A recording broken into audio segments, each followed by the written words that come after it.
Alright, I want to show you this Luminary Smart LED recessed light with the HDMI sync box. So it comes with 4 recessed lights, 2 in this box and 2 in another box. This is what they look like.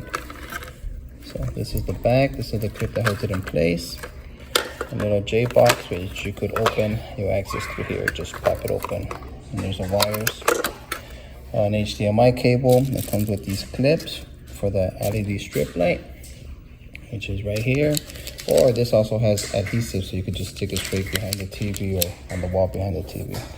And here's the box. It also comes with these and 2 extra clips. So let's set it up and see how it looks. Okay, so here's the light. That stays in place with these clips here when you put them in.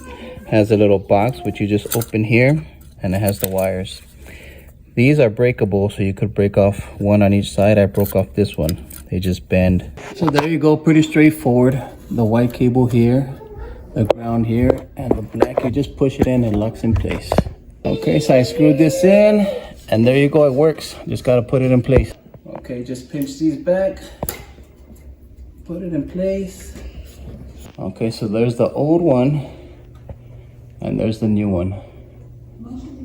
You can see the difference.